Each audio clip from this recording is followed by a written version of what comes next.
Magandang araw mga mare. Ito nga palang kaganapan sa aming munting tahanan. Araw pa lang ngayon ng linggo at napag-isipan namin mag-asawa na magluto ng gulay at malunggay nga ang napili namin. Kanina nga pinakuha ko nga yung asawa ko ng malunggay dyan sa tanim lang namin. At ito nga yung anak namin, tumutulong na rin sa paghihimay. Kaya lang sabi ko nga baka umulit ako nito dahil medyo malalaki yung pagkakahimay nito. Pero at least tumutulong na rin.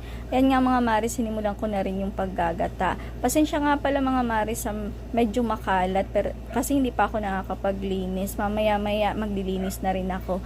Inuna ko muna tong pagluluto dahil medyo tanghali na rin kaming nagising. At ayan na nga mga mare, sinimulan ko rin ang pagluluto. Inilagay ko na pala ang pangalawang gata at inilagay ko na rin ang mga sangkap tulad ng sibuyas at nilagyan ko rin ng asin, pampal. At ito nga pala mga mare, linagyan ko nito na tuyo. Ang tawag dito sa amin bisugo. Mga mare, anong tawag dito sa inyo? Comment nyo nga. At nang kumulo na nga ito mga mare, isinunod ko nang ilagay itong malunggay na hinimay namin kanina ng anak ko. Nga pala mga mare, sabi ko nga, inulit ko yung paghihimay nito dahil medyo malalaki nga yung pagkakahimay ng anak ko.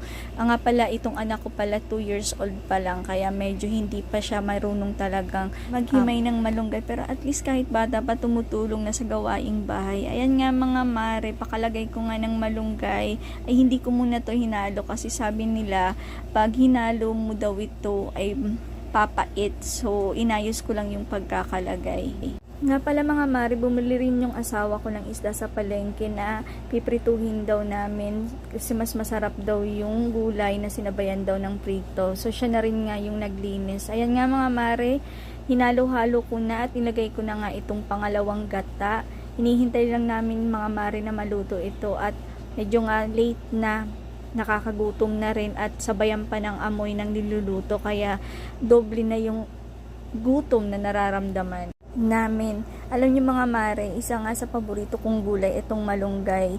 Ito yung paborito kong niluluto ng mama ko nung mga bata pa kami.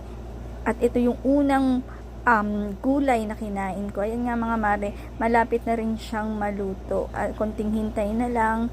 At ngayon nga mga mari, sinabay ko na rin yung pagpiprito ng isda para mas mapadali na rin yung pagluluto. At medyo tanghali na talaga, late na, para din makakain na rin kami.